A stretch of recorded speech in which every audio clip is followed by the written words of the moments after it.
11ஆம் வகுப்பு. புதிய புத்தகம். அரசியல் அறிவியல். பாடத்தின் தலைப்பு மக்களாட்சியின் வரையறை மற்றும் வகைகள். அடுத்தது மக்களாட்சியின் வரையறை மற்றும் வகைகள் பற்றி பார்க்கலாம்.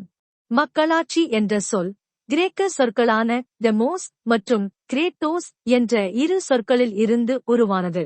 கிரேக்க மொழியில் டெமோஸ் என்றால் மக்கள் என்றும் கிரேட்டோஸ் என்றால் ஆட்சி என்றும் பொருள்படும். இவ்விரு வார்த்தைகளின் இணைப்பிலிருந்துதான் மக்களாட்சி என்ற சொல் பிறந்தது.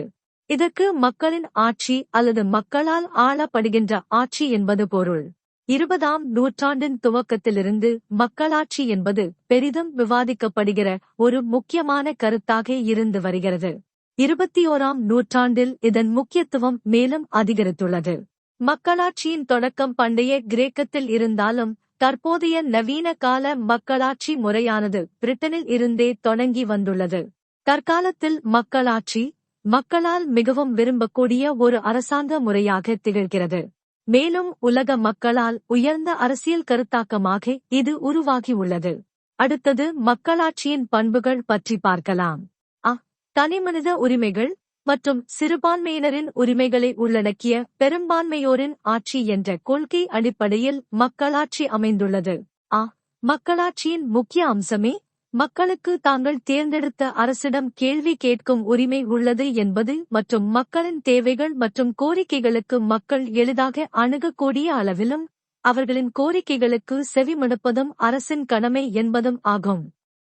மக்களாட்சியின் தலையாய பணியே: 1. சட்டத்தின் முன் அனைவரும் சமம். 2. அனைவருக்கும் சமமான சட்ட பாதுகாப்பு. 3. பேச்சுரிமை. 4. மத சுதந்திரம். 5. அரசியல், பொருளாதார மற்றும் பண்பாட்டு நிகழ்வுகளில் பங்கேற்பது, அவற்றை சமுதாயத்தில் ஏற்பாடு செய்யவுமான உரிமை போன்றவைகளும் மற்றும் மனிதனின் அடிப்படை உரிமைகளை காப்பதுமேயாகும். மக்களாட்சியில் மட்டுமே சுதந்திரமான மற்றும் நேர்மையான அனைத்து குடிமக்களும் பங்கேற்கும் வகையில் தேர்தல் நடைபெறும். மக்களாட்சியானது அனைத்து குடிமக்களும் சட்டத்தின் முன் சமமாக நடத்தப்படுவதையும் அவர்களது உரிமைகள் அரசமைப்பு சட்டங்களினால் பாதுகாக்கப்படுவதையும் உறுதி செய்கிறது. மக்களாட்சி முறையானது ஒவ்வொரு நாட்டின் அரசியல், சமூக மற்றும் பண்பாட்டு வாழ்வினை பிரதிபலிக்கும் வகையில் அமைந்திருக்கும். அரசியல் அமைப்பில் குடிமக்களின் பங்கேற்பை மக்களாட்சி உறுதி செய்கிறது. மக்களாட்சி முறை அரசாங்கத்தில் அதிகார மற்றும் குடிமை பொறுப்புகள் நேரடியாகவோ அல்லது மறைமுகமாகவோ மக்களால் தேர்ந்தெடுக்கப்பட்ட மக்கள் பிரதிநிதிகளிடமே உள்ளது. அடுத்தது மக்களாட்சி தத்துவாதிகளின் வரையறை பற்றி பார்க்கலாம். மக்களாட்சி என்பது ஒரு மகிழ்ச்சியான அரசாங்க வகையாகும். இவ்வகை அரசில் எவ்வளவு குழப்பங்கள் இருந்தாலும் எந்தவித பாகுபாடுமின்றி அனைவரும் சமமாக நடத்தப்படுவதற்கும் அதன் மூலம் சமத்துவ சமுதாயத்திற்குமான வழி உள்ளது. இதை சொன்னவர் சாக்ரடீஸ். ஓர் அரசின் மகிமையே அதன் மக்களாட்சியில் உள்ள சுதந்திரம்தான். எனவே மக்களாட்சியானது இயற்கையாகவே அரசில் சுதந்திரம் இருக்குமாறு உருவாக்கப்பட்டுள்ளது. இதை சொன்னவர் பிளாட்டோ. ஓர் மக்களாட்சி அரசமைப்பின் அடித்தளமே சுதந்திரம்தான். மக்கள் இதை விரும்ப காரணமே இந்த அரசமைப்பில்தான் அனைவருக்கும் சமமான அளவில் சுதந்திரம் வழங்கப்பட்டிருக்கும். இதை சொன்னவர் அரிஸ்டாட்டில். அடுத்தது மக்களாட்சியின் வகைகள், டைப்ஸ் ஆஃப் டெமோக்ரசி பற்றி பார்க்கலாம். மக்களாட்சி அதன் செயல்பாட்டையும் நோக்கங்களையும் பொறுத்து பல்வேறு விதங்களாக வகைப்படுத்தப்பட்டுள்ளது. அரசியல் மக்களாட்சி, பொலிட்டிக்கல் டெமோக்ரசி. சமூக மக்களாட்சி, சோஷியல் டெமோக்ரசி. தொழில்சார் மக்களாட்சி, இண்டஸ்ட்ரியல் டெமோக்ரசி. பொருளாதார மக்களாட்சி, எகனாமிக் டெமோக்ரசி. முற்றதிகார மக்களாட்சி, டொட்டாலிட்டேரியன் டெமோக்ரசி. தீவிர முன்னேற்றவாத மக்களாட்சி, ராடிக்கல் டெமோக்ரசி. பொது வாக்கெடுப்பு முறை மக்களாட்சி, பிளெபிசிட்டரி டெமோக்ரசி. அடுத்தது அரசியல் மக்களாட்சி பற்றி பார்க்கலாம். அரசியல் மக்களாட்சியில் அரசாங்கத்தில் குடிமக்கள் தங்களின் பங்கேற்பின் மூலமாக பிரதிநிதிகளை நாடாளுமன்றத்திற்கு தேர்ந்தெடுப்பர். தேர்ந்தெடுக்கப்பட்ட பிரதிநிதிகள் மக்களுக்கு பதில் சொல்ல கடமைப்பட்டவர் ஆவர். மக்களின் நேரடி ஈடுபாட்டின் மூலமோ அல்லது அவர்களால் தேர்வு செய்யப்பட்ட பிரதிநிதிகள் நாடாளுமன்றத்தில் இயற்றும் சட்டங்களின் மூலமோ மக்களாட்சி செயல்படுகிறது. இது மக்களின் துவக்க முறை, பாப்புலர் இனிஷியேட்டிவ் என்று அறியப்படுகிறது. இதைப் போலவே ஒரு சட்ட முன்வரைவை மக்களால் தேர்ந்தெடுக்கப்பட்ட பிரதிநிதிகள் உருவாக்கும்போது அதற்கு மக்கள் தங்கள் வாக்கின் மூலமாக ஒப்புதல் அளிக்கின்றனர். இது பொது மக்கள் வாக்கெடுப்பு ரெஃபரண்டும் என்று அறியப்படுகிறது. இதில் இரண்டாவது வகை மக்களாட்சி முறை பிரதிநிதித்துவ மக்களாட்சி முறை எனப்படும். இதில் மக்கள் தங்கள் பிரதிநிதிகளை குறிப்பிட்ட சில காலத்திற்கு தேர்ந்தெடுக்கிறார்கள். இப்பிரதிநிதிகள் மக்களின் சார்பாக கொள்கைகளை தீர்மானிக்கிறார்கள். இந்த பிரதிநிதித்துவ மக்களாட்சி முறையே உலகின் பிரதான மக்களாட்சி முறையாக பல்வேறு நாடுகளில் உள்ளது. அதே சமயத்தில் நேரடி மக்களாட்சி முறையானது கூட்டாட்சி குடியரசான சுவிட்சர்லாந்து நாட்டில் மட்டுமே நடைமுறையில் உள்ளது. அடுத்தது சமூக மக்களாட்சி பற்றி பார்க்கலாம். மக்களாட்சி முறையானது பொருளாதாரத்தையும் சமூக நீதியையும் சமூக சமத்துவத்தையும் மேம்படுத்துகிறது. சமூக மக்களாட்சியானது பாலினம், பண்பாடு, நம்பிக்கைகள், மரபுகள் மற்றும் விழுமியங்களில் சமூக சமத்துவத்தை நிலைநாட்டுவதை அடிப்படை கொள்கையாக கொண்டுள்ளது. அனைவருக்குமான சுதந்திரம் மற்றும் அனைவருக்கும் சமமான வாய்ப்புகளே மனித உரிமைகளுடனான வாழ்விற்கு அடிப்படை என்று சமூக மக்களாட்சி வலியுறுத்துகிறது. மேலும் ஒவ்வொரு தனிமனிதனையும் அவர்களின் உழைப்பின் மூலம் வாழ்வில் வெற்றி பெற அவனை இயன்றவனாக்குகிறது. சமத்துவ வளர்ச்சியே சுதந்திரத்திற்கும் சுதந்திரத்தின் வளர்ச்சியே ஒரு நாட்டின் சிறந்த மக்களாட்சிக்கும் அடிப்படை என்று சமூக மக்களாட்சி வலியுறுத்துகிறது. அடுத்தது தொழில்சார் மக்களாட்சி பற்றி பார்க்கலாம். தொழில்சார் மக்களாட்சி என்பது தொழிற்சாலைகளில் மக்களாட்சி கொள்கைகளின் அடிப்படையில் தொழிலாளர்களின் பாதுகாப்பையும் உரிமைகளையும் மேம்படுத்தி அவர்களை பொறுப்புடன் செயலாற்ற வைக்கும் முறையாக மக்களாட்சி முறை உள்ளது. முடிவுகள் எடுப்பதில் நிர்வாகத்துடன் தொழிலாளர்கள் இணைந்து செயல்படுவதை மக்களாட்சி முறை ஊக்குவிக்கிறது. இது தொழிலாளர்களை தொழிலின் பங்குதாரர்களாக மூலமாகவே சமுதாய வளர்ச்சி மற்றும் நாட்டின் வளர்ச்சி சாத்தியப்படும், உற்பத்தி பெருகும் என்று மக்களாட்சி முறை வலியுறுத்துகிறது. அடுத்தது பொருளாதார மக்களாட்சி பற்றி பார்க்கலாம். பொருளாதார மக்களாட்சி என்பது பல்வேறு வகுப்புகளுக்கிடையே சமத்துவத்தை ஏற்படுத்தவும் அனைவருக்குமான பொருளாதார வளர்ச்சியை ஏற்படுத்தி சமூக மற்றும் பொருளாதார வேறுபாடுகளையும் ஏழை பணக்காரன் என்ற இடைவெளியை குறைப்பதுடன் பொருளாதார உற்பத்தி பெருக மக்களாட்சி முறையில் தகுந்த சூழலை ஏற்படுத்துவதும் பொருளாதார மக்களாட்சியின் அடிப்படை பண்புகளாகும். அடுத்தது முற்றதிகார மக்களாட்சி பற்றி பார்க்கலாம்.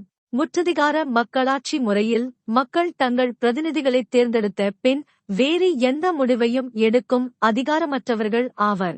மக்கள் பிரதிநிதிகளே நாட்டின் அனைத்து முடிவுகளையும் எடுக்கின்றனர்.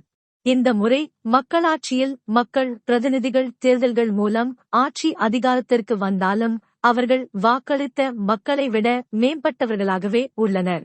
மக்களாட்சி முறையில் ஆட்சி அதிகாரத்தை கைப்பற்றி இருந்தாலும் சர்வாதிகார முறையிலேயே ஆட்சி புரிகின்றனர். மக்களின் விருப்பங்களை விட ஆட்சியாளர்களின் கொள்கைகளும் ஆளும் கட்சியின் சித்தாந்தமுமே உயர்வாக இந்த மக்களாட்சி முறையில் காணப்படுகிறது.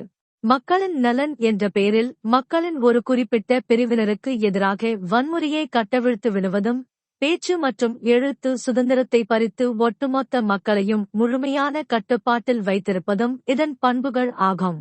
முற்றதிகார மக்களாட்சி என்பது நாட்டின் பொருளாதாரத்தின் மேல் முழுமையான கட்டுப்பாட்டை கொண்டுள்ளது. மேலும் அதன் மூலம் இது மக்களையும் கட்டுப்படுத்துகிறது. அடுத்தது தீவிர முன்னேற்றவாத மக்களாட்சி ராடிக்கல் டெமோக்ரசி பற்றி பார்க்கலாம். இந்த மக்களாட்சி முறையை புகழ்பெற்ற இந்திய அரசியல் சிந்தனையாளர் ராய் அவர்கள் சிறந்த மக்களாட்சி முறை என்று பரிந்துரைத்தார். இந்த முறையில் மட்டுமே உண்மையான மக்களாட்சி மலரும் என்று நம்பினார். இந்த மக்களாட்சி முறையில் மக்கள் பிரதிநிதிகள் மற்றும் நிர்வாகிகள் மக்களுக்கு நேரடியாக பதிலளிக்க கடமைப்பட்டவர்கள் ஆவர். தீவிர முன்னேற்றவாத மக்களாட்சியானது மனித நேயத்தின் மீது மிகுந்த நம்பிக்கை கொண்டுள்ளது. தேர்ந்தெடுக்கப்பட்டு சட்டமியற்றுபவர்களை விட மக்களே அரசியல் அதிகாரத்தின் உண்மையான தலைவர்கள் என்று இது கூறுகிறது. மக்கள் பங்களிப்புடன் கூடிய உண்மையான மக்களாட்சியை தீவிர முன்னேற்றவாத மக்களாட்சி நிலைநாட்டுகிறது. இதில் தேர்ந்தெடுக்கப்பட்டவர்களும் அதிகாரிகளும் மக்களுக்கு பொறுப்புடையவர்களாக உள்ளனர். தேவைப்பட்டால் அரசாங்கத்தை மாற்றும் அதிகாரம் மக்களிடம் உள்ளது. அடுத்தது பொது வாக்கெடுப்பு முறை மக்களாட்சி பிளெபிசிட்டரி டெமோக்ரசி பற்றி பார்க்கலாம். பொது வாக்கெடுப்பு முறை மக்களாட்சியில் மக்கள் தங்கள் பிரதிநிதிகளை அல்லது கட்சியை தேர்ந்தெடுத்தல், பொதுவான பிரச்சினைகளில் முடிவெடுத்தல், புதிய அரசியல் அமைப்பை தேர்ந்தெடுத்தல் மற்றும் மாகாண சுய நிர்ணயம் போன்றவற்றில் பொது வாக்கெடுப்பின் மூலம் தங்களது நிலைப்பாட்டினை தெரிவிக்கின்றனர். மக்கள் விரும்பினால் ஒரு சட்ட முன்வரைவை கொண்டு வருவதற்கும் கொள்கை உருவாக்குவதற்கும் உரிமை இந்த மக்களாட்சி முறையில் உள்ளது. ஒரு குறிப்பிட்ட அளவு ஆதரவை மக்கள் தாங்கள் கையெழுத்திட்ட மனு மூலம் தெரிவித்து தாங்கள் விரும்பிய மாற்றங்களை செய்ய அரசுக்கு பரிந்துரைக்கலாம். மேலும் ஒரு தேர்ந்தெடுக்கப்பட்ட பிரதிநிதி சரியாக செயல்படாத போது அல்லது மக்கள் விருப்பத்திற்கு மாறாக செயல்படும் போது மக்கள் ஒரு குறிப்பிட்ட அளவு கையெழுத்துக்களை அவருக்கு எதிராக சேகரித்து அதன் மூலம் அவரை திரும்ப அழைக்கலாம். இம்முறைக்கு திரும்ப அழைத்தல் என்று பொருள். அடுத்தது மக்களாட்சி கோட்பாடுகள் பற்றி பார்க்கலாம். மக்களாட்சி என்ற ஒரு கோட்பாடு பல்வேறு வரலாற்று காலகட்டங்களில் பல்வேறு நாகரிகங்களில் பல்வேறு விதமாக உபயோகிக்கப்பட்டு வந்துள்ளது. மக்களாட்சியின் தொன்மை கோட்பாடானது பண்டைய கிரேக்கத்தில் தோன்றியது ஆகும். கிரேக்கத்தின் புகழ்பெற்ற நகர அரசுகள் யாவும் நேரடியான தேர்தல், பொதுக் கொள்கை மீதான விவாதங்கள் மற்றும் பொதுமக்களே முடிவெடுக்கும் முறை போன்ற மக்களாட்சி விழுமியங்களை கொண்டிருந்தன. கிரேக்க பண்பாடு, நாகரிகம் மற்றும் மொழியானது ஐரோப்பா, வட மற்றும் தென் அமெரிக்கா நாடுகளில் மெல்ல பரவத் தொடங்கிய போது இந்த மக்களாட்சியும் ஒரு ஆட்சி முறையாக அங்கெல்லாம் பரவியது.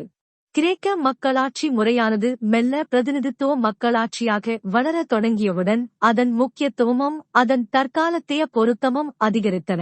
பின்பு பிரதிநிதித்துவ மக்களாட்சி முறை அறிவொளி காலகட்டங்களில் ஒரு பிரதான ஆட்சி முறையாக பல்வேறு ஐரோப்பிய நாடுகளில் பரவத் தொடங்கியது. அமெரிக்க புரட்சி 1775 முதல் 1783 வரை மற்றும் பிரெஞ்சு புரட்சி 1789 முதல் 1799 வரை காலங்களில் மக்களாட்சியானது அனைத்து தரப்பு மக்களின் பெரும் கோரிக்கையாக உருவெடுத்தது. தற்காலத்தில் மக்களாட்சி என்பது பல்வேறு மக்களாலும் பண்பாடு மற்றும் நாடு, மொழி ஆகியவற்றை கடந்து அனைவராலும் ஏற்றுக்கொள்ளப்பட்ட ஒரு ஆட்சி முறையாக மாறிவிட்டது. மக்களாட்சி கோட்பாடுகள் அதன் நோக்கம் மற்றும் விளைவுகளைப் பொறுத்து பல்வேறு வகைகளாக பிரிக்கப்பட்டுள்ளன. அடுத்தது மக்களாட்சி பற்றி அறிஞர்கள் பார்வை பற்றி பார்க்கலாம். மக்களாட்சி என்பது சமூக, பொருளாதார மற்றும் அரசியல் தளத்தில் வாழும் ஓர் நிதர்சனம் மெய்மையாகும். இதை சொன்னவர் ஜி.டி. கோவார்டு கோல். 1. மக்களாட்சி என்பது மக்களால் நடத்தப்படும் அரசாங்கம், குறிப்பாக பெரும்பான்மை மக்களால் ஆகும். 2. மக்களாட்சி அரசாங்கத்தில் மேலான அதிகாரம் மக்களிடம் இருக்கும். இந்த அதிகாரத்தை மக்கள் நேரிடையாகவோ அல்லது மறைமுகமாகவோ தங்கள் பிரதிநிதிகளை தேர்ந்தெடுக்க பயன்படுத்துவர். இங்கு தேர்தல்கள் சீரான இடைவெளியிலும் மற்றும் சுதந்திரமாகவும் நடைபெறும். இதை சொன்னவர் தாமஸ் ஜெஃபரசன். அடுத்தது 1. மக்களாட்சியின் தொன்மை கோட்பாடு, கிளாசிக்கல் டெமோக்ரசி பற்றி பார்க்கலாம். பண்டைய கிரேக்கத்தில் நேரடியான மக்களாட்சி முறையாக தொன்மை மக்களாட்சி முறை உருவானது. இந்த மக்களாட்சி முறையானது ஏதென்ஸ் நகரத்தில்தான் முதலில் கிமு 800 மற்றும் கிமு 500க்கும் இடையே உருவானது. ஏதென்ஸ் நகரின் நேரடி மக்களாட்சி முறையில் நகர அரசின் சிட்டி ஸ்டேட் குடிமக்கள் அனைவரும் சட்டமன்றத்தின் உறுப்பினர்கள் ஆவர். அவர்கள் சட்டமியற்றுதலிலும் முடிவுகள் எடுப்பதிலும் நேரடியாக பங்கேற்றனர்.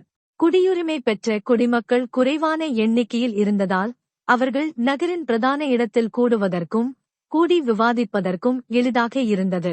அனைத்து குடிமக்களும் தங்களது கருத்துக்களை சுதந்திரமாக வெளிப்படுத்தவும் விவாதிக்கவும் மற்றும் வாக்களிக்கவும் முழு உரிமை இருந்தது. இதுவே தொன்மை மக்களாட்சி என அழைக்கப்படுகிறது. தொன்மை மக்களாட்சி வெற்றிகரமாக இயங்க 2 நிபந்தனைகள் உள்ளன. குடிமக்களின் எண்ணிக்கை குறைவாக இருத்தல் வேண்டும். அப்போதுதான் அவர்கள் விவாதங்களில் பங்கு பெறவும் முக்கிய பிரச்சினைகளில் வாக்களிக்கவும் இயலும். அனைத்து குடிமக்களையும் அரசியலில் ஈடுபட வைக்கும் அளவிற்கு தொன்மை மக்களாட்சியின் பொருளாதாரம் இருத்தல் வேண்டும். அடுத்தது தொன்மை மக்களாட்சியின் விதிகளாக கீழ்க்கண்டவைகள் உள்ளன பற்றி பார்க்கலாம். அரசியலின் முதன்மை கருத்தியல்களாக மக்களிடையே சமத்துவம், சுதந்திரம், சட்டம் மற்றும் நீதிக்குரிய மதிப்பு ஆகியவை இருத்தல்.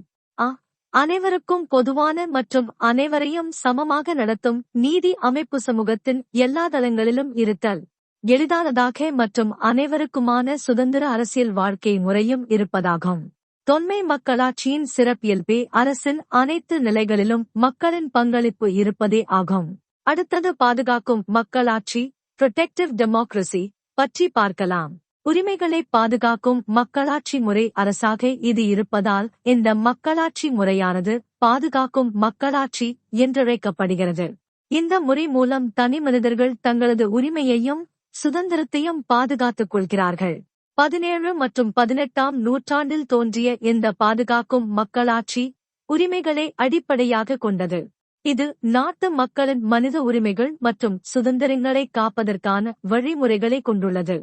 பிரிட்டனின் புகழ்பெற்ற அரசியல் சிந்தனையாளரான ஜான் லாக் 1631 முதல் 1704 வரை இந்த மக்களாட்சி முறையை பரிந்துரைப்பவர்களின் முதன்மையானவர் ஆவார்.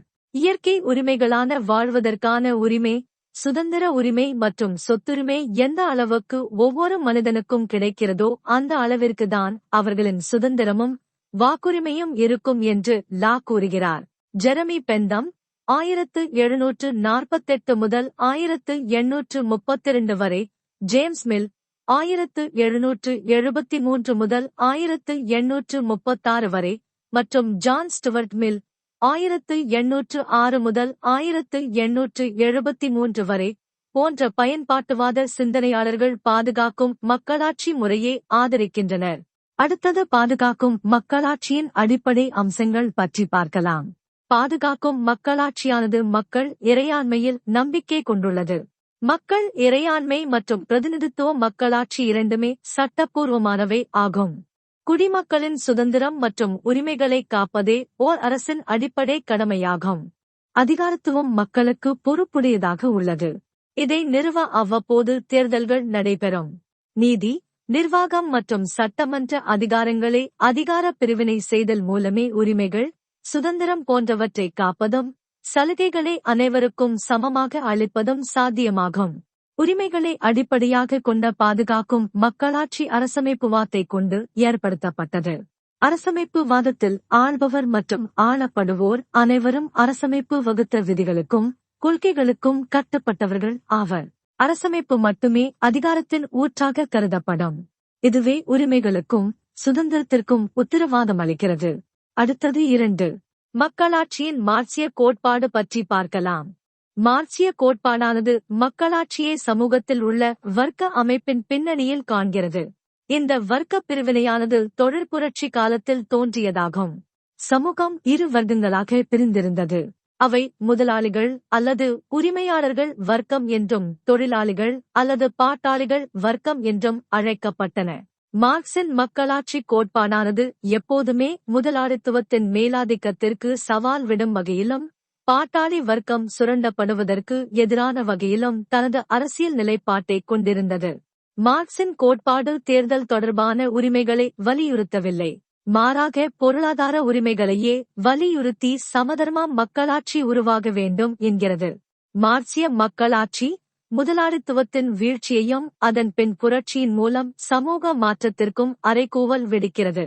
சமதர்ம சித்தாந்தத்தின் மூலமே அரசியல் அதிகாரம் சாத்தியம் என்றும் இது நாட்டின் வளத்தையும் உற்பத்தி மீதான உரிமையையும் சரிசமமாக மக்களுக்கு பிரித்தளிப்பதன் அடிப்படையில் மட்டுமே நிகழும் என்றும் கூறுகிறது. வர்க்க வேறுபாடுகள், சிறப்பு சலுகைகள் போன்றவற்றை நீக்குவதன் மூலமே சுதந்திரம், சமூக நிலை மற்றும் மக்களாட்சி போன்றவை சாத்தியப்படும் என்று மார்க்சிய மக்களாட்சிவாதிகள் வாதிடுகின்றனர். சமதர்ம சிந்தனையாளர்கள் அனைவருக்குமான கல்வி மூலம் மக்கள் தங்களை தாங்களே ஆள கற்றுக்கொள்வர் என்கின்றனர். மார்க்சின் கோட்பாடு தாராளவாத மக்களாட்சியை போலியானது என்று விமர்சிக்கின்றது. அது ஆளும் வர்க்கத்துக்கு ஆதரவாக இருப்பதாக கூறுகிறது. பொருளாதார ஏற்ற தாழ்வே வர்க்க பிரிவினைக்கு அடிப்படை என்றும் உற்பத்தி மற்றும் அதன் விநியோகம் மீதான உரிமையே வர்க்க பிரிவினையே ஏற்படுத்துகிறது என்றும் மார்க்சிய கோட்பாடு கூறுகிறது. கீழ்கண்ட மாற்றங்களை ஏற்படுத்துவதன் மூலம் மக்களாட்சியில் சமதர்மம் மலர முடியும் என்கின்றனர். மார்க்சிய மக்களாட்சிவாதிகள் அரசை மக்களுக்கு எதிராக குற்றமிழைக்கின்ற ஒரு நிறுவனமாக பார்க்கின்றனர். நாட்டின் இராணுவத்துக்கு பதிலாக குடிமக்கள் அடங்கிய குடிமக்களின் படை ஏற்படுத்தப்படுதல், அரசை நடத்துவோர் தேர்ந்தெடுக்கப்படுதல் மற்றும் அவர்கள் செயல்படாத நிலையில் அவர்களை திரும்ப அழைத்தல், அரசியல் சார்புடைய காவல்துறை முழுவதுமாக நீக்கப்படல், முடியாட்சியை அகற்றுதல்.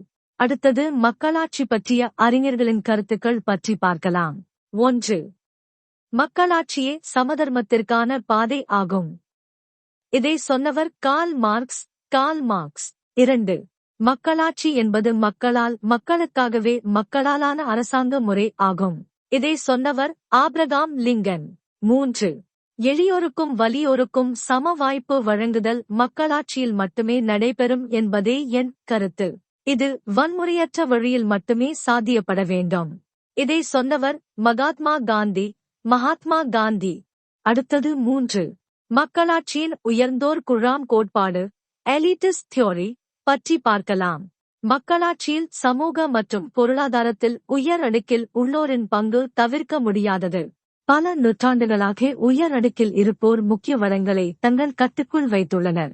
இச்சமூகங்களில் உயர் அடுக்கில் உள்ளோர் நிலப்பிரபுக்களாகவும் தொழிற்சாலை முதலாளிகளாகவும் உள்ளனர்.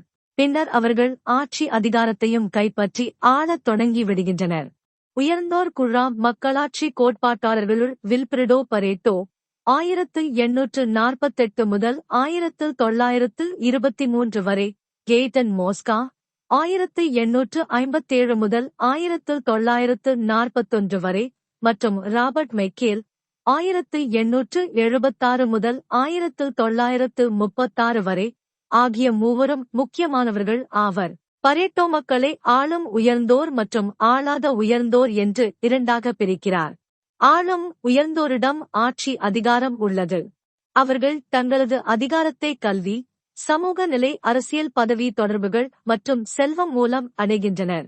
இவர்களுடைய பண்புகளை பரேட்டோ உளவியல் ரீதியாக இரண்டாக பிரிக்கிறார். நரிகள் தந்திரத்தின் மூலம் மக்களை ஏமாற்றி ஆள்வர், சூழ்ச்சியின் மூலமாக மக்களின் ஆதரவை பெறுவர். சிங்கங்கள் மேலாதிக்கம், பலவந்தப்படுத்தல் மற்றும் வன்முறை மூலமாக ஆட்சி அதிகாரத்தை அடைவர்.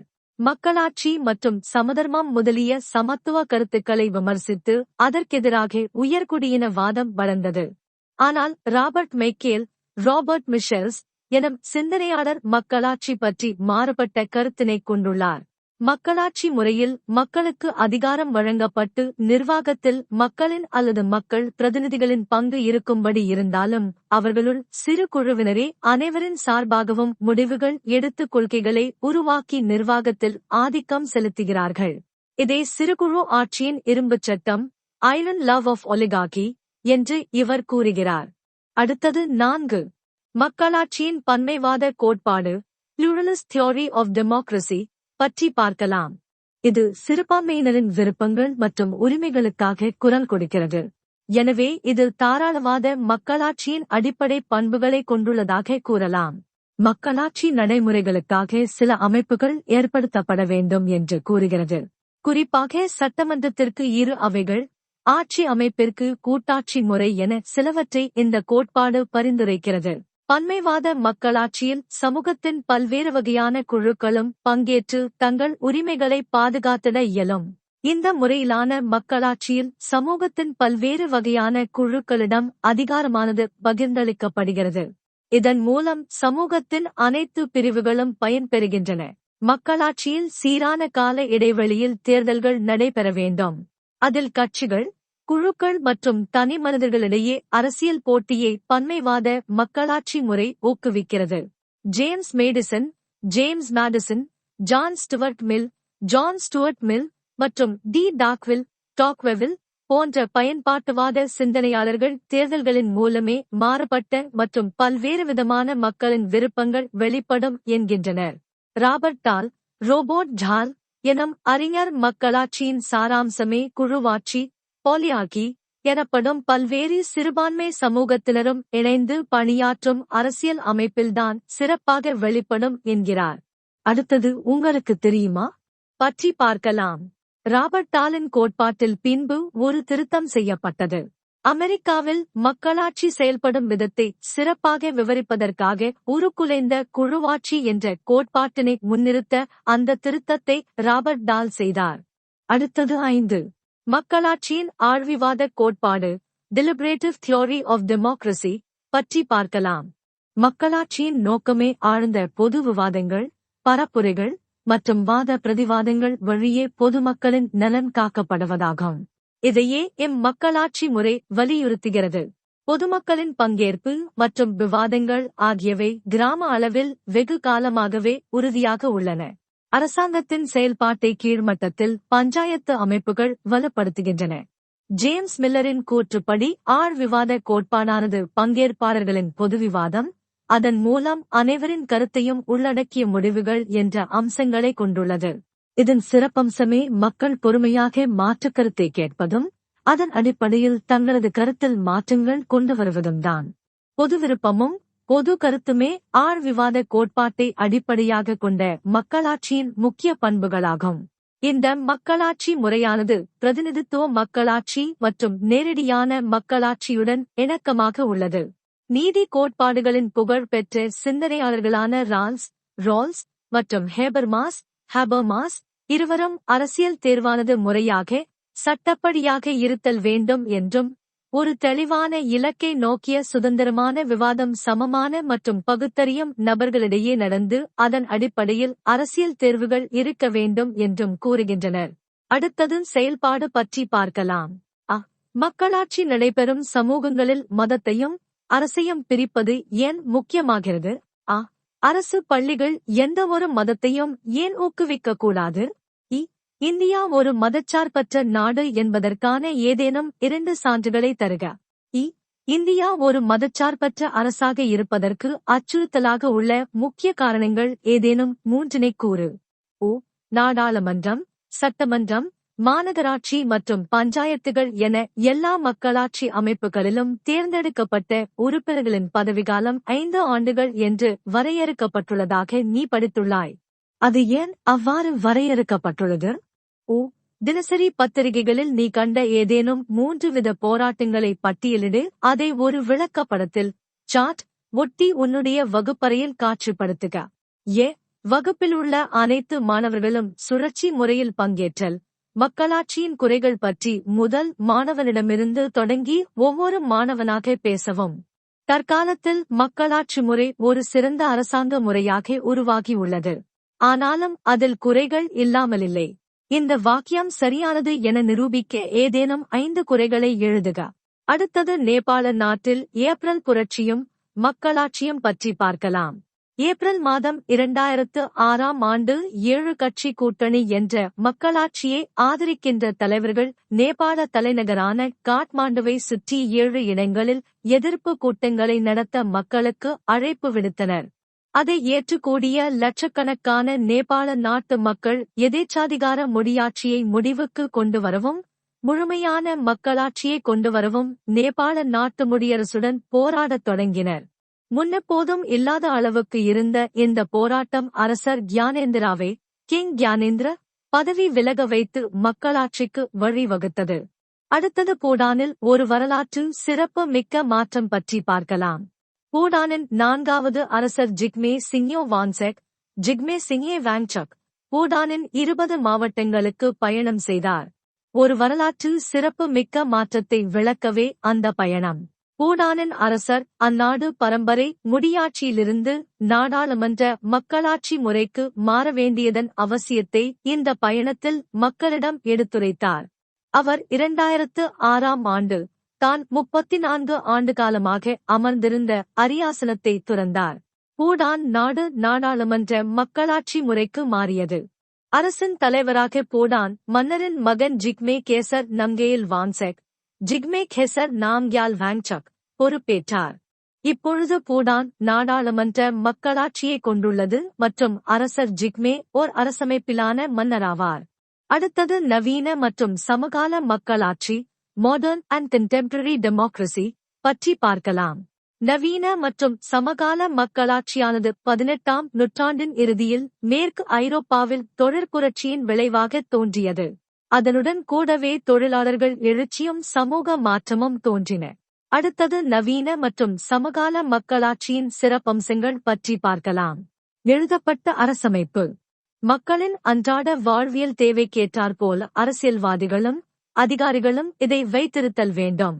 ஒவ்வொரு தனி மனிதனுக்கும் சமூக குழுக்களுக்கும் குறிப்பாக எளியோர் மற்றும் மத சிறுபான்மையினோருக்கான அரசமைப்பு உத்தரவாதம் அளிக்கும் அடிப்படை உரிமைகள் மற்றும் மனித உரிமைகள். அரசின் பல்வேறு அமைப்புகளுக்கிடையேயான அதிகார பிரிவினை. அரசாங்கம், நிர்வாக அதிகாரம், நாடாளுமன்றம், சட்ட அதிகாரம் மற்றும் நீதி அமைப்புகள். நீதி அதிகாரம். கருத்து, பேச்சு, எழுத்து மற்றும் பத்திரிகை சுதந்திரம். மத சுதந்திரம். அனைவருக்கும் சமமான மற்றும் பொதுவான வாக்குரிமை, ஒருவருக்கு ஒரு ஓட்டு மற்றும் வயது வந்தோர் வாக்குரிமை.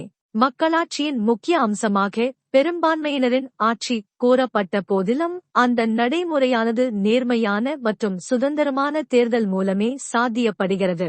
மேலும் உரிமைகளுக்கு தரப்படும் முக்கியத்துவம் அரசியல் கருத்துக்களை வெளிப்படுத்தும் சுதந்திரம், பேச்சு சுதந்திரம் மற்றும் பத்திரிகை சுதந்திரம் முதலான சுதந்திரங்கள் பிரதிநிதித்துவ மக்களாட்சியில் இன்றியமையாதவை ஆகும். மேலும் மக்கள் அரசியல் பரப்புரைகள், தேர்தல் அறிக்கைகள் மூலம் வேட்பாளர் யார் என்று அறிகிறார்கள், அதனடிப்படையில் தங்கள் வாக்குகளை முடிவு செய்கிறார்கள். மக்களாட்சி முறையானது ஒரு கட்சி ஆட்சி முறையில் இருந்து பல கட்சி ஆட்சி முறை வரை பல்வேறு நாடுகளில் செயல்பட்டு வருகிறது. பல நாடுகளில் அனைவருக்கும் சமமான வாக்குரிமை என்ற கொள்கையின் அடிப்படையில் மக்களாட்சி செயல்படுகிறது.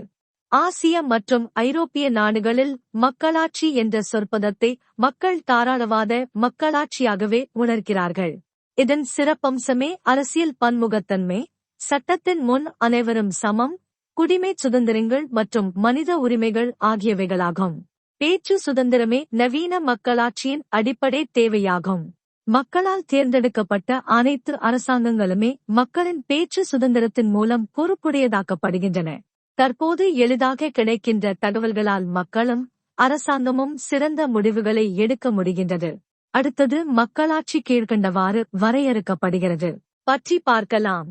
அதிகார போட்டி நிறைந்த அரசியல் அமைப்பு, பொதுவாழ்வில் பங்கேற்கும் உரிமை, சட்டத்தின் ஆட்சி.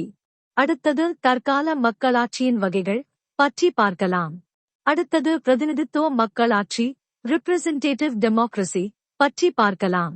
பிரதிநிதித்துவ மக்களாட்சியில் தகுதி வாய்ந்த அனைத்து குடிமக்களும் வாக்களித்தலின் மூலம் தங்கள் பிரதிநிதிகளை தேர்ந்தெடுக்கின்றனர். ஒவ்வொரு தொகுதிக்கும் பிரதிநிதிகளை அந்தந்த தொகுதி மக்கள் தேர்ந்தெடுக்கின்றனர். ஒவ்வொரு தொகுதியும் மக்கள் தொகையின் அடிப்படையில் பிரிக்கப்பட்டிருக்கும். சமூக, அரசியல் மற்றும் பொருளாதார வளர்ச்சிக்கு ஒவ்வொரு அரசியல் கட்சியும் தனித்தனியே சித்தாந்தங்கள், கொள்கைகள் மற்றும் திட்டங்களை கொண்டுள்ளன. அவற்றை சீர்தூக்கி ஆராய்ந்து மக்கள் தங்கள் பிரதிநிதிகளை தேர்ந்தெடுக்கின்றனர். வெற்றி வாய்ப்பு, மக்களிடம் உள்ள செல்வாக்கு போன்றவற்றின் அடிப்படையில் கட்சிகள் தங்கள் வேட்பாளர்களை தேர்ந்தெடுக்கின்றன. தேர்தலின் போது கட்சிகள் தங்கள் திட்டங்கள் மற்றும் கொள்கைகளை தேர்தல் அறிக்கையாக வெளியிடுகின்றன. இந்தியா போன்ற மிகப்பெரிய மக்களாட்சி நாட்டில் தேசிய மற்றும் பிராந்திய கட்சிகள் தங்கள் எதிர்கால திட்டங்கள், அதை அடையும் வழிகள் என அனைத்தையும் தேர்தல் அறிக்கையாக தயாரித்து அதன் மூலம் மக்களின் நம்பிக்கையை வெல்ல முற்படுகின்றன. எந்தவொரு குடிமகனும் கட்சி சார்பின்றி தேர்தல்களில் போட்டியிட விரும்பினால் சுயேட்சை வேட்பாளராக களமிறங்கவும் அனுமதி உண்டு. பிரதிநிதித்துவ மக்களாட்சி அமைப்பில் அரசியல் கட்சிகளின் பங்கு முக்கியமானது. அரசியல் கட்சிகள் அவ்வப்போது நடத்தும் பொதுக்கூட்டங்கள், அரசின் கொள்கைகளை விமர்சித்தோ ஆதரித்தோ வெளியிடும் அறிக்கைகள் முதலியவற்றின் வழியே மக்களை விழிப்புணர்வடையச் செய்கின்றனர். எனவே இதன் மூலம் அரசியல் கட்சிகள் மக்கள் தங்கள் தேவையை அறியச் செய்கின்றன. மேலும் அதனுடன் முக்கிய பிரச்சினைகளில் ஒரு பொது கருத்தையும் உருவாக்குகின்றன. மக்கள் பிரதிநிதிகள் அரசமைப்பால் அங்கீகரிக்கப்பட்டவர்கள். இப்பிரதிநிதிகள் மக்கள் நலனுக்கான தங்களது பொறுப்பையும் கடமையையும் செய்வதற்கு அரசமைப்பால் அதிகாரம் அளிக்கப்பட்டுள்ளது. பிரதிநிதித்துவ மக்களாட்சி முறை தாராளவாத மக்களாட்சி முறையுடன் நெருங்கிய தொடர்புடையதாக உள்ளது.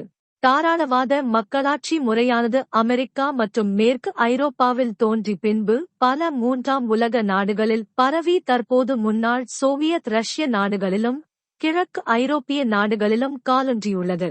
தாராளவாத மக்களாட்சி அரசானது அதிபர் முறை மக்களாட்சி அல்லது நாடாளுமன்ற முறை மக்களாட்சி என இரு பெரும் பிரிவுகளாக பிரிக்கப்பட்டிருந்தாலும் அவற்றுள் சில வேறுபாடுகளும் உள்ளன. பிரதிநிதித்துவ மக்களாட்சியானது ஒன்றுக்கொன்று தொடர்புடைய எண்ணிலடங்கா கொள்கைகளால் ஆனது. அடுத்தது அவற்றுள் சில பற்றி பார்க்கலாம். ஒரே சீரான இடைவெளியில் சுதந்திரமாகவும் நேர்மையாகவும் நடைபெறும் தேர்தல். வயது வந்தோர் வாக்குரிமை மற்றும் வாக்களித்தலின் ரகசியம் காக்கப்படுதல் அடிப்படையில் தேர்தலை நடத்த தேர்தல் ஆணையம் எனும் ஒரு சுயேட்சையான அமைப்பு. மக்கள் தேர்ந்தெடுப்பதற்கு வசதியாக பல கட்சிகள் போட்டியிடும் தேர்தல். சுதந்திரமான நீதிமன்றத்தின் மேற்பார்வையில் இயங்கும் தேர்தல் சட்டங்கள். பேச்சு மற்றும் கூட்டங்கள் கூடுவதற்கான சுதந்திரம். தேர்தலில் ஒரு வேட்பாளராக பங்கேற்கும் சுதந்திரம். அடுத்தது பங்கேற்பு மக்களாட்சி, பார்ட்டிசிபேட்டரி டெமோக்ரசி பற்றி பார்க்கலாம். பங்கேற்பு மக்களாட்சியானது சமத்துவம் என்ற நிலையிலிருந்து சமநீதியின் அடிப்படையிலான பங்கு என்ற நிலை நோக்கி செல்ல ஊக்குவிக்கிறது. சமீப காலங்களில் பங்களிப்பு மக்களாட்சியில் மக்களின் பங்களிப்பு அதிகரித்து வருகிறது. தொன்மை பிரதிநிதித்துவ மக்களாட்சியை விட மக்களே நேரடியாக பங்கேற்கும் மக்களாட்சியில்தான் மக்களாட்சியின் தன்மை அதிகமிருக்கும். இது குடிமை சமூகத்தின் அடிப்படையிலானது. அனைவருக்குமான வாய்ப்புகளை ஏற்படுத்தி அந்த வாய்ப்புகளை அனைவரும் பயன்படுத்த ஏதுவான சூழலையும் முடிவெடுத்தலில் அனைவருக்குமான பங்கையும் இது உறுதி செய்கிறது. சமூக உறவுகளே அரசியல் நடவடிக்கைகளுக்கு அடிப்படையாகும். பங்களிப்பு மக்களாட்சியானது மக்களின் பங்களிப்பை அதிகரித்து அரசியல் சமத்துவத்தை ஏற்படுத்தி அதன் மூலம் சமூகத்தையே மக்களாட்சிமயமாக்குகிறது.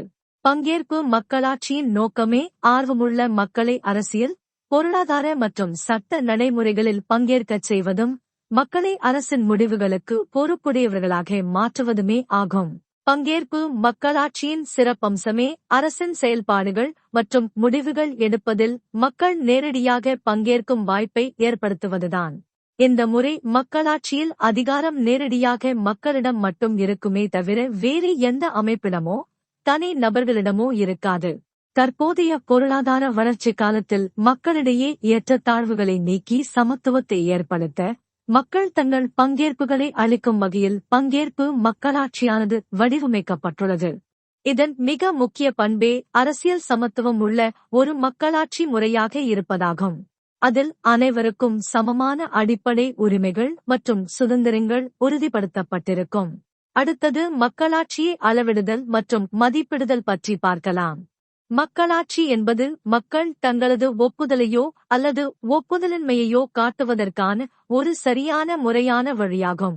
இந்திய அரசமைப்பின் வரைவு குழு தலைவர் முனைவர் பி. அம்பேத்கர் இதை வலியுறுத்தி கூறுகிறார்.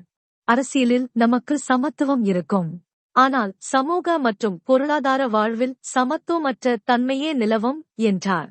அரசியலில் ஒருவருக்கு ஒரு வாக்கு, ஒவ்வொரு வாக்கிற்கும் ஒரே மதிப்பு என்ற விதியை அங்கீகரிக்கிறோம். ஆனால் நம் சமூக மற்றும் பொருளாதார கட்டமைப்பின் காரணமாக நம்முடைய சமூக பொருளாதார வாழ்வில் ஒவ்வொரு மனிதனுக்கும் ஒரே மதிப்பு என்ற விதிமுறையை தொடர்ந்து மறுத்தே வருகிறோம். மக்களாட்சியை மதிப்பிடுதல் மற்றும் அளவிடுதல் என்பது அதன் தரம் மற்றும் அளவின் அடிப்படையில் நிகழ்கிறது. தரநிலையை பகுப்பாய்வு செய்வதன் மூலம் சமூக மாற்றத்தின் இயக்காற்றலை கண்டறிய ஏதுவாகிறது. அதே சமயத்தில் அளவு நிலையை பகுப்பாய்வு செய்வதன் மூலம் சிறப்பான மக்களாட்சி நடைமுறைக்கான மாற்றம் எவ்வாறு உள்ளது என்று அறிய முடிகிறது.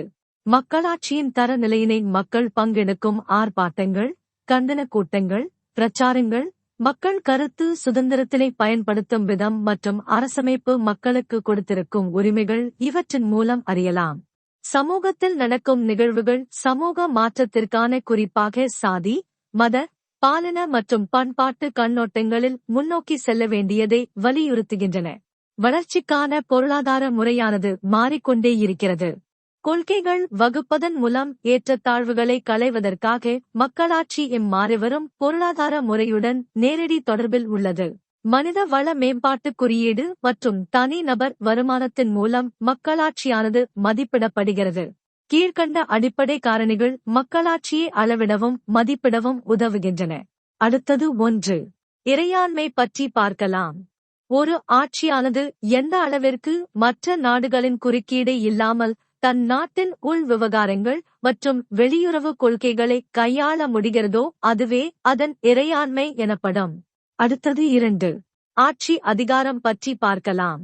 நாட்டின் எல்லைக்குள் எந்த அளவிற்கு மத்திய அரசாங்கத்தின் அதிகாரம் செல்லுபடியாகுமோ அந்த எல்லைகள் ஆட்சி அதிகாரத்துக்குட்பட்டவை எனப்படும். அடுத்தது 3. தேர்ந்தெடுக்கப்பட்ட அரசாங்கம் பற்றி பார்க்கலாம். இரகசிய வாக்கெடுப்பு முறை தேர்தல்கள் மூலம் தேர்ந்தெடுக்கப்பட்ட பிரதிநிதிகள் கையில் ஆட்சி அதிகாரம் இருப்பதை இது குறிக்கிறது. அடுத்தது 4. வயது வந்தோர் வாக்குரிமை பற்றி பார்க்கலாம். தேர்தல்களில் ஒரு குறிப்பிட்ட வயதை கடந்த அனைத்து குடிமக்களுக்கும் எந்தவித பாகுபாடுமின்றி வாக்களிக்க கொடுக்கப்பட்டிருக்கும் உரிமை. அடுத்தது 5. மொத்த வாக்குப்பதிவு பற்றி பார்க்கலாம். தேர்தல் நாளன்று வாக்களித்த மக்களின் வாக்கு சதவீதத்தை குறிக்கிறது. அடுத்தது 6. முறைப்படுத்தப்பட்ட தேர்தல்கள் பற்றி பார்க்கலாம். தேர்தல் ஒரு சீரான இடைவெளியில் 5 ஆண்டுக்கு ஒரு முறை குறிப்பிட்ட அட்டவணையில் அரசமைப்பு கூறியுள்ளபடி நடத்துதல். அடுத்தது 7. சுதந்திரமான மற்றும் நியாயமான தேர்தல்கள் பற்றி பார்க்கலாம். அரசியல் கட்சிகளும் வேட்பாளர்களும் வாக்கு எண்ணிக்கையை பார்வையிட நியாயமான வாய்ப்புகளை வழங்குதல். மேலும் வாக்காளர்கள் எந்தவித பயமும் பாரபட்சமுமின்றி தங்கள் வாக்கை பதிவு செய்தல். அடுத்தது 8. ஊடகங்களை அணுகுதல் மற்றும் பரப்புரை பற்றி பார்க்கலாம். அனைத்து அரசியல் கட்சிகள் மற்றும் வேட்பாளர்களுக்கும் ஊடகங்கள் மற்றும் பொதுவெளியில் பரப்புரை செய்ய அவர்களின் வாக்கு விகிதத்திற்கு ஏற்றாற்போல் வாய்ப்பு வழங்குதல். அடுத்தது 9. சட்டத்தின் ஆட்சியை உறுதி செய்தல் பற்றி பார்க்கலாம்.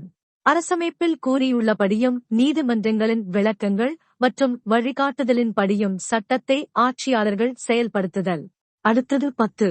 சட்டமன்ற அதிகாரம் பற்றி பார்க்கலாம். நாடாளுமன்ற அமைப்பின் மூலமாக சட்டமன்றமானது செயலாட்சித்துறை மீது ஏற்படுத்தும் கட்டுப்பாடு சட்டமன்ற அதிகாரம் எனப்படும். அடுத்தது 11. சுதந்திரமான நீதித்துறை பற்றி பார்க்கலாம். நீதித்துறையானது செயலாட்சித்துறை மற்றும் எந்த ஒரு வெளிப்புற குறுக்கீடும் இல்லாமல் சுதந்திரமாக செயல்படுதலை இது குறிக்கிறது. அடுத்தது 12. எதிர்க்கட்சிகளின் பங்கு பற்றி பார்க்கலாம். எதிர்க்கட்சிகள் ஆளும் கட்சியின் செயல்பாடுகளை தொடர்ந்து கண்காணித்தும் விமர்சித்தும் அது அரசமைப்பு வகுத்த பாதையை விட்டு விலகாமல் ஆட்சி புரிய வைத்து நாடாளுமன்ற மக்களாட்சியை காப்பதை இது குறிக்கிறது. அடுத்தது 13. நீதி புனராய்வு பற்றி பார்க்கலாம். சட்டமன்றம் இயற்றும் சட்டங்களையும் அரசாங்கத்தின் நடவடிக்கைகளையும் அரசமைப்பு விதிகளின் அடிப்படையில் சீராய்வு செய்யவும் அவை மற்ற அமைப்புகளால் எந்த அளவிற்கு மதிக்கப்படுகிறது என்பதை கண்காணிக்கவும் உள்ள நீதிமன்ற அதிகாரம். அடுத்தது 14. கட்சி பலம் பற்றி பார்க்கலாம். கட்சிகள் நிறுவனமயமாக்கப்பட்டு அவற்றின் அதிகாரம் மற்றும் பணிகள் பரவலாக்கப்பட்டு அவை அனைவருக்குமான கட்சிகளாக இருப்பதே அவற்றின் பலத்தை தீர்மானிக்கிறது. அடுத்தது 15. கட்சியின் சித்தாந்தம் பற்றி பார்க்கலாம். அரசியல் கட்சிகள் நன்கு வரையறுக்கப்பட்ட நிலையான மற்றும் ஒத்திசைவான கட்சி சித்தாந்தங்களை வகுத்துள்ளன. அடுத்தது 16. கட்சி முறை அமைப்பு பற்றி பார்க்கலாம். சட்டமன்றத்தில் அங்கம் வகிக்கும் அரசியல் கட்சிகளின் எண்ணிக்கை. அடுத்தது 17. பத்திரிகை சுதந்திரம் பற்றி பார்க்கலாம். பத்திரிகைகள் சுதந்திரமாகவும் பயமின்றியும் தங்களது பல்வேறு வகையான அரசியல் கருத்துக்களையும் விமர்சனங்களையும் மக்களிடம் கொண்டு செல்ல எந்த அளவிற்கு முடிகிறதோ அதுவே பத்திரிகை சுதந்திரமாகும். அடுத்தது 18. சுதந்திரமான குடிமைச் சமூகம் பற்றி பார்க்கலாம். குடிமைச் சமூகமானது அரசுக்கு எதிரான அரசியல் தலைவர்களுக்கு எதிரான தங்களது கருத்துக்கள் மற்றும் விமர்சனங்களை எந்தவித அச்சுறுத்தலுமின்றி வெளிப்படுத்தும் சூழல். அடுத்தது 19. குடிமைச் சுதந்திரம் பற்றி பார்க்கலாம். அரசமைப்பில் பேணப்பட்டுள்ள அடிப்படை மற்றும் மனித உரிமைகள் அனைத்து குடிமக்களுக்கும் வழங்கப்படுதல். அடுத்தது 20. சொத்துரிமை பற்றி பார்க்கலாம். அரசமைப்பில் பாதுகாப்பளிக்கப்பட்டிருக்கும் சொத்து உரிமைகள். அடுத்தது 21. மத சுதந்திரம் பற்றி பார்க்கலாம். மதங்களிடையே நல்லிணக்கத்தை பேணுவதற்கும் அரசியல் கொள்கைகள் மற்றும் திட்டங்களில் மதச்சார்பின்மையை நிலைநாட்டவும் மத சுதந்திரமானது அரசமைப்பால் ஒவ்வொரு இந்திய குடிமகனுக்கும் உத்தரவாதமளிக்கப்பட்டுள்ளது. அடுத்தது 22. வளங்கள் மீதான அனைவருக்குமான வாய்ப்பு பற்றி பார்க்கலாம். வளங்கள் சரிசமமாக அனைவருக்கும் பகிர்ந்தளிக்கப்பட்டு பொருளாதார சமநிலையை வருவாய், கல்வி மற்றும் சுகாதாரத்தின் மூலம் ஏற்படுத்துதல். இது அரசியலில் அனைவரும் பங்கேற்பதற்கான ஒரு சிறந்த யுத்தியாகும்.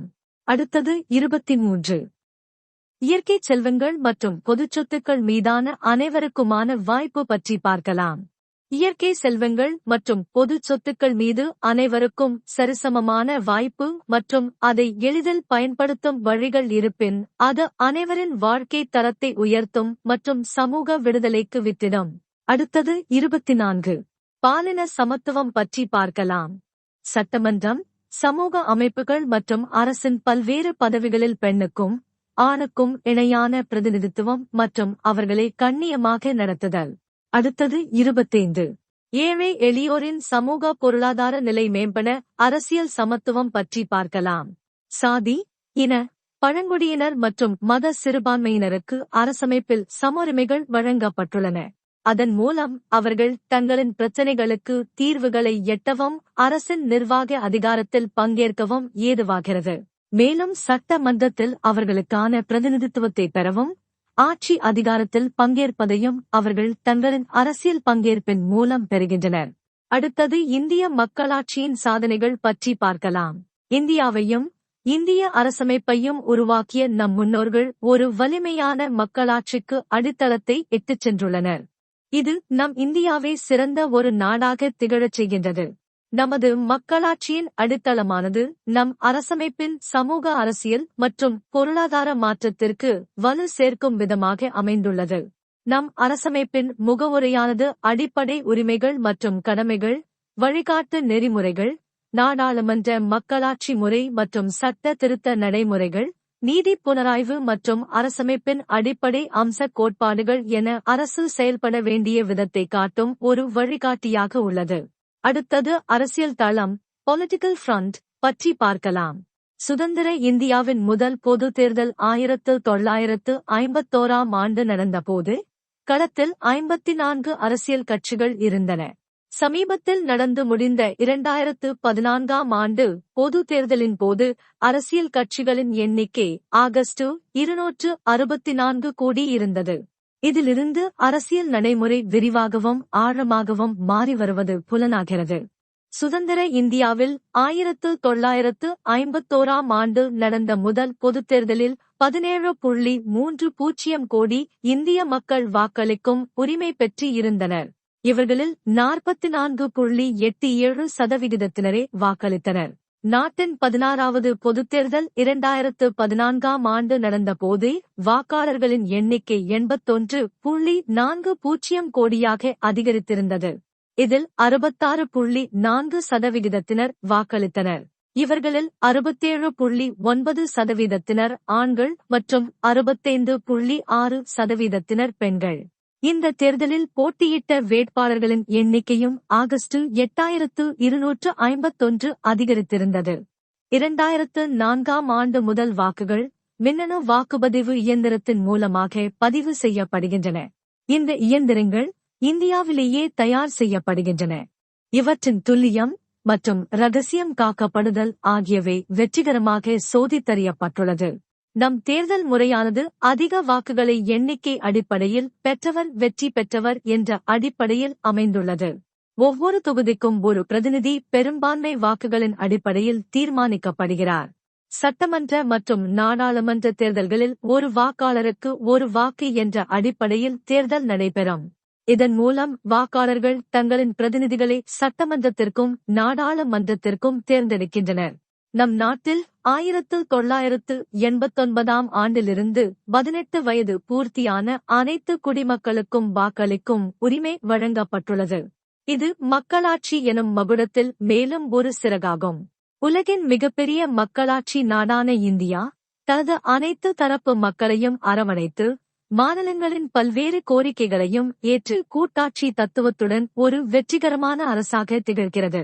இந்திய அரசமைப்பின் 73வது மற்றும் 74வது சட்ட திருத்தம் தாழ்த்தப்பட்ட மற்றும் பழங்குடியினருக்கும் பெண்களுக்கும் உள்ளாட்சி அரசாங்க அமைப்புகளான கிராம ஊராட்சிகள், நகராட்சிகள் மற்றும் மாநகராட்சிகளில் உறுப்பினர்களாகவும் தலைவர்களாகவும் போட்டியிட இட ஒதுக்கீட்டை அறிமுகப்படுத்தியது. இந்திய மக்களாட்சி முறையானது இளமை துடிப்போடு உள்ள உத்வேகமான ஒரு மக்களாட்சியாகும். இந்திய ராணுவம் கூட அரசியல் மற்றும் ஆட்சி அதிகாரத்தின் மீது எவ்வித செல்வாக்கையும் செலுத்த முடியாது. அதே சமயத்தில் ராணுவ அமைப்புக்கு முழு அதிகாரமும் உரிய மரியாதையும் அளிக்கப்படுகிறது. அடுத்தது சமூகதளம் சோஷியல் ஃப்ரண்ட் பற்றி பார்க்கலாம். மக்களாட்சி முறையானது அரசியல் அதிகாரத்தில் மிக முக்கிய மாற்றத்தை கொண்டு வந்தது. மக்களாட்சி முறையினால் அரசியல் அதிகாரமானது மத்திய மற்றும் உயர் வர்க்கம் மற்றும் நகர சமூகத்திடமிருந்து மெல்ல விலகி அது தற்போது சமூகத்தில் பிற்படுத்தப்பட்ட மக்களிடம் உள்ளது. சுதந்திரத்திற்கு பின் அரசமைப்பின் மூலமாக தாழ்த்தப்பட்ட மற்றும் பழங்குடியினருக்கு வழங்கப்பட்ட இட ஒதுக்கீடு போலவே பிற்படுத்தப்பட்ட வகுப்பினரும் அரசு பதவிகளிலும் சட்டமன்றங்களிலும் இடஒதுக்கீட்டை பெற்றுள்ளனர். இந்தியாவின் பத்திரிகை சுதந்திரம் மற்றும் சுதந்திரமான நீதித்துறையானது இந்திய சமூகம் தொடர்ந்து சட்டத்தின் ஆட்சியின்படி செயல்பட வழிவகை செய்கிறது. இந்தியர்களின் சராசரி ஆயுட்காலமானது 36 வருடங்கள் என்று 1951 ஆண்டில் இருந்தது. இது 2014 ஆண்டு கிட்டத்தட்ட இரட்டிப்பாகி 66 வருடங்கள் என்று உயர்ந்துள்ளது. இதற்கு காரணமாக மருத்துவத்துறையில் இந்தியாவின் வளர்ச்சி, அனைவரையும் சென்றடையக்கூடிய வகையில் அரசின் சுகாதார திட்டங்கள், தொற்றுநோய்கள் மற்றும் கொள்ளை நோய்கள் ஒழிப்புக்கான மருந்துகள் மற்றும் அதற்கான திட்டமிடல் போன்றவற்றை கூறலாம். இதைப்போலவே சின்னம்மை மற்றும் இளம்பிள்ளை வாதம் ஆகிய நோய்களும் முழுமையாக ஒழிக்கப்பட்டுவிட்டன. கல்வித்துறையிலும் மாபெரும் வளர்ச்சியை இந்தியா கண்டுள்ளது. 1950 முதல் 51 வரை வெறும் 27 பல்கலைக்கழகங்களும் 578 கல்லூரிகளும் இருந்த இந்தியாவில் 2014 ஆண்டு கணக்கின்படி சுமார் 712 பல்கலைக்கழகங்களும் 36,671 கல்லூரிகளுமாக பெருகி வளர்ந்து உள்ளன. இதைப்போலவே எழுத்தறிவு விகிதமும் 1951 18.3% 2011 73% கிட்டத்தட்ட 4 மடங்குக்கு மேல் உயர்ந்துள்ளது. அடுத்தது பொருளாதார தளம், எகனாமிக் ஃப்ரண்ட் பற்றி பார்க்கலாம். இது பாதுகாப்பு விவகாரங்கள், அரசமைப்பு, சட்டப்படியான மக்களாட்சி, ஆளுகை, சமூகம் மற்றும் நாட்டின் பொருளாதாரம் ஆகியவற்றை உள்ளடக்கியதாகும். இந்தியா தன் பொருளாதாரம், இராணுவம் மற்றும் அணு ஆற்றலின் காரணமாக ஆசியாவில் ஒரு வட்டார சக்தியாகவும் தெற்கு ஆசியாவில் ஒரு வல்லரசாகவும் உருவாகியுள்ளது. இதன்படி 1991 ஆண்டு வரை நாட்டின் வளர்ச்சிக்கு ஒருமுகப்படுத்தப்பட்ட திட்டமிடல், வேலை வாய்ப்பிற்கு பெரிய அளவில் பொதுத்துறை நிறுவனங்களை ஏற்படுத்துதல், இளைஞர்களுக்கு அறிவியல் தொழில்நுட்ப கல்வி என்றிருந்த நிலையில் 1991 ஆண்டு தாராளமயம் மற்றும் சந்தை சார்ந்த மாதிரியிலான உலகமயமாதல் என்ற பொருளாதாரத்தில் மாற்றம் கொண்டு வரப்பட்டது. இது கட்டமைப்பு சீரமைப்பு செயல்திட்டம் என்று அழைக்கப்படுகிறது. இதற்கு பிறகு நாட்டின் பொருளாதாரத்தில் தனியார் மற்றும் அயல் நாட்டவரின் பங்களிப்பு அதிகரித்தது. இதன் மூலம் புதிய தொழில்முறை நடுத்தர வர்க்கம் என்ற பிரிவு உண்டாக்கியது. கல்வி, சுகாதாரம் மற்றும் போக்குவரத்தில் தொழில்நுட்ப புதுமைகள் மிக பெரும் வளர்ச்சியை கொண்டு வந்தன. மேலும் நகரங்களிலும் கிராமங்களிலும் உள்கட்டமைப்பு மற்றும் சாலை வசதிகள் மேம்படுத்தப்பட்டன. இதன் மூலம் மின்னணு தொழில்நுட்ப இந்தியா என்ற வளர்ந்த நிலை நோக்கி இந்தியா நகரத் தொடங்கியுள்ளது. வங்கித்துறை சீர்திருத்தங்களும் பெரிய சமூக மாற்றங்களை சாத்தியப்படுத்தியுள்ளன. இந்தியாவின் ஒட்டு மொத்த தேசிய வருவாயானது 1950 முதல் 51 வரை ரூபாய் 2.92 லட்சம் கோடியாக இருந்து 2014 முதல் 2015 வரை கிட்டத்தட்ட 35 மடங்கு வளர்ந்து ரூபாய் 105.28 லட்சம் கோடியாக உயர்ந்துள்ளது. அதைப்போலவே தனிநபர் வருமானமும் 1950 முதல் 51 வரை ரூபாய் ஆகஸ்ட் 274 இருந்து 2014 முதல் 2015 வரை ஆண்டு ரூபாய் 88,533 ஆகஸ்ட் உயர்ந்துள்ளது. இந்தியாவின் உணவு தானிய உற்பத்தி 1950 முதல் 51 வரை ஆண்டுகளில் 50.8 கோடி டன்களாக இருந்தது. அது 2014 முதல் 15 வரை ஆண்டுகளில் 264.77 கோடி டன்களாக கிட்டத்தட்ட 5 மடங்கு உயர்ந்துள்ளது. உணவு உற்பத்தியில் இந்தியா தன்னிறைவு அடைந்துள்ளது. இந்திய விவசாயத் துறையில் ஏற்பட்ட தொழில்நுட்ப வளர்ச்சியே இதன் முக்கிய காரணமாகும். அடுத்தது இந்திய மக்களாட்சியின் சவால்கள் பற்றி பார்க்கலாம். இந்திய மக்களாட்சியில் ஒவ்வொரு தனி மனிதனுக்கும் மற்றும் ஒட்டுமொத்த சமூகத்திற்குமான சவால்கள் உள்ளன. குறிப்பாக அனைவருக்குமான கல்வி திட்டம் சரியாக செயலாக்கப்படாததால் இன்று இந்தியாவின் மிக முக்கிய பிரச்சினையாக எழுத்தறிவின்மை உள்ளது. வறுமை, மதவாதம், மத அடிப்படைவாதம், பாலின பாகுபாடு, பெண்களுக்கெதிரான வன்முறை, அரசியல் வன்முறை, சீர்திருத்தங்கள் செய்யப்படாமலே இயங்கிக் கொண்டிருக்கும் நீதித்துறை மற்றும் நிர்வாகத்துறை, குடிமைச் சமூகத்தின் குறைவான பங்களிப்பு, அரசியலில் அதிகரித்து வரும் குற்றவாளிகளின் எண்ணிக்கை, அதிகரித்து வரும் பொருளாதார குற்றங்கள், வளர்ச்சி திட்டங்களில் மாநிலங்களுக்கிடையே பாகுபாடு காட்டும் மத்திய அரசு மற்றும் அனைவரையும் சரிசமமாக சென்றடையாத வளர்ச்சி போன்ற பிரச்சினைகள் இந்தியாவில் தலையாய பிரச்சினைகளாக உள்ளன.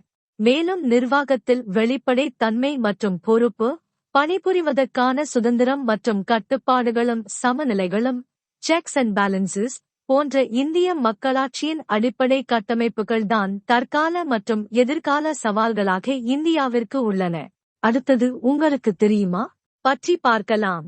அரசமைப்பின் 73வது மற்றும் 74வது சட்ட திருத்தத்திற்கு பிறகும் இந்தியாவின் சில கிராமங்களில் உள்ளாட்சித் தேர்தலே பல ஆண்டுகளாக நடைபெறாமல் உள்ளதை நீங்கள் அறிவீர்களா? அடுத்தது கலைச்சொற்கள் குளோசரி பற்றி பார்க்கலாம். அதிகாரத்துவம், அதாரிட்டி, அனைவராலும் ஏற்றுக்கொள்ளப்பட்ட நன்கறிந்த நடைமுறையின் வாயிலாக பெறப்படும் அதிகாரத்தை செயல்படுத்தும் உரிமை மற்றும் ஒரு குறிப்பிட்ட பதவியின் செல்வாக்கு. குடிமைச் சமூகம், சிவில் சொசைட்டி. குடிமைச் சமூகம் என்பது சுயேட்சையான குழுக்கள் மற்றும் சங்கங்கள் தங்களுக்கென்று ஒரு தனியான தளத்தில் ஆட்சி அதிகாரத்திலிருந்து விலகியே இருக்கும் ஒன்றாகும். வகுப்புவாதம், கம்யூனலிசம். இது ஒரு அரசியல் சித்தாந்தம்.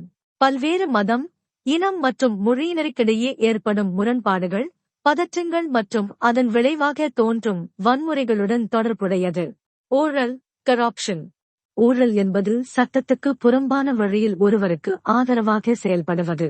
மேலும் தனி நபரின் இலாபத்திற்காக பொறுப்புகளை சரிவர செயல்படாமல் இருத்தல். ஆழ்விவாத மக்களாட்சி, டெலிபரேட்டிவ் டெமோக்ரசி. ஆழ்ந்த விவாதங்களின் தேவையை வலியுறுத்துகிற ஒரு மக்களாட்சி முறை. இது விவாதங்களின் வழியே பொது விருப்பத்தை வரையறுக்கிறது. நீதி, ஜஸ்டிஸ். ஒவ்வொரு மனிதனுக்கும் அவரவர்க்கேற்றவாறு தண்டனைகள் மற்றும் வெகுமதிகளை நியாயமான பகிர்மானத்தின் அடிப்படையில் வழங்குதல். உயர்ந்தோர்குழாம், எலீட். அதிகாரம், செல்வம் மற்றும் கௌரவம் போன்றவற்றை கொண்டிருக்கும் ஒரு சிறுபான்மையினர் குழு. பாலின பாகுபாடு, ஜெண்டர் டிஸ்கிரிமினேஷன். ஆண்கள் மற்றும் பெண்களுக்கிடையே அவர்களின் வேறுபட்ட சமூக நிலை மற்றும் சமூகத்தில் அவர்களின் பங்கின் அடிப்படையில் பாகுபாடு காட்டுதல். கடைநிலை மக்களாட்சி, கிராஸ்ரூட் டெமோக்ரசி. கடைநிலை மக்களாட்சி என்பது கீழ்நிலையில் மக்களின் சமூக பொருளாதார தேவைகளை பூர்த்தி செய்வதற்கான முடிவுகளை மக்களின் பங்களிப்போடு சுய அரசாங்கத்தின் வழியே அவர்கள் மூலமே எடுத்தல் மற்றும் நடைமுறைப்படுத்துதல். அரசியல் வன்முறை, பொலிட்டிக்கல் வயலன்ஸ். அரசியல் அமைப்பில் உள்ளோர் தங்களின் அரசியல் குறிக்கோளை அடைவதற்காக வன் செயல்களில் ஈடுபடுகின்றனர். மேலும் மக்களில் ஒரு சிறு பிரிவினர் அரசு தங்களின் கோரிக்கைகளுக்கு செவி சாய்க்காது என்று நம்புவதால் வன்முறையை அரசியல் ஆதாயத்திற்காக கையில் எடுக்கின்றனர். குழுவாட்சி, பொலியாக்கி. ஒரு குழுவால் ஆளப்படுகின்ற ஆட்சி. இசைவினால் உருவான ஒரு எல்லைக்குள் விருப்பத்துடனோ அல்லது விருப்பமின்றியோ இருக்கின்ற நபர்கள் தங்களுக்குள் எந்த மோதலுமின்றியும் ஒருவர் மேல் ஒருவர் மேலாதிக்கம் செய்யாமலும் ஆட்சி செய்தல். குடியரசு, ரிப்பப்ளிக். இது அரசியல் அதிகாரமானது மக்களின் கருத்திசைவிலிருந்து உருவாகிறது என்ற கொள்கையின்படி உள்ளது. முடியாட்சி மற்றும் பரம்பரை விதிகளை இது புறந்தள்ளுகிறது. உரிமை, ரைட். உரிமை எனும் கருத்தாக்கமானது தானே மனித அதிகாரம், தனித்துவம், சுதந்திரம் மற்றும் மனிதர்களுக்கிடையேயான சமத்துவம் போன்ற கருத்துக்களை ஏற்றுக்கொள்கிறது. மேலும் தகுந்த காரணங்கள் இருந்தாலன்றி மனிதர்களுக்கிடையில் பாகுபாடு காட்டுதல் கூடாது என்கிறது. விடுதலை, ஃப்ரீடம். 1. ஒரு மனிதன் தான் விரும்பும் வகையில் சிந்திக்கவும் செயல்படவுமான திறன். விடுதலை என்பது குறுக்கிடாமை அல்லது தனி மனித சுய வளர்ச்சி. 2. கொடுங்கோல் மன்னனின் எதேச்சாதிகாரத்திலிருந்து விடுதலை பெற்று குடிமக்கள் அரசின் செயல்பாடுகளில் பங்கேற்று தங்களை தாங்களே நிர்வகித்துக் கொள்ளும் மக்களின் உரிமை. சுதந்திரம், லிபர்ட்டி. ஒரு குறிப்பிட்ட வகையில் செயல்பட அதிகார அமைப்பு அளிக்கும் உரிமை. சமத்துவம், இக்வாலிட்டி. ஒரே மாதிரியாக இல்லாமல் அனைவருக்கும் சரியான முறையில் பகிர்ந்தளித்தல். சமத்துவம் என்பது உரிமைகள், வாய்ப்புகள் மற்றும் விளைவுகள் அனைத்திலும் இருத்தல் வேண்டும். சகோதரத்துவம், ஃப்ராட்டர்னிட்டி. சகோதரத்துவம் என்பது மனிதர்களுக்கிடையே ஒருவருக்கொருவர் அனுதாபம் மற்றும் தோழமை கொண்டு செயல்படுதல். இறையாண்மை, சாவரின்டி. அறுதியான மற்றும் இறுதியான அதிகாரம். இறையாண்மை என்பது அரசிடம் உள்ள உச்ச சட்ட அதிகாரம் அல்லது எதிர்க்க முடியாத அரசியல் அதிகாரம். சமதர்மம், சோஷலிசம். சமதர்மம் என்பது ஒரு சித்தாந்தம். இதன்படி சொத்தானது தனி நபரின் உடைமையாக இல்லாமல் பொது சொத்தாக இருக்கும். ஒரு பொருளாதார அமைப்பில் சமத்துவத்தை நிலைநாட்டுவதற்காக இது உருவானது. இதில் அரசுக்கும் சமூகத்துக்குமான உறவை தீர்மானிப்பது அரசியலின் படிநிலைகள் ஆகும். மதச்சார்பின்மை, செக்யுலரிசம், அரசானது எந்த ஒரு மதத்திற்கும் ஆதரவளிக்காமல் இருத்தல். அனைத்து மதங்களையும் சமமாக நடத்துதல். அரசு, தி ஸ்டேட். நிலம், மக்கள், அரசாங்கம் மற்றும் இறையாண்மை ஆகிய இந்நான்கையும் ஒருங்கே கொண்ட ஒரு அரசியல் நிறுவனம். இன்றைய பாடம் முடிந்தது. நன்றி.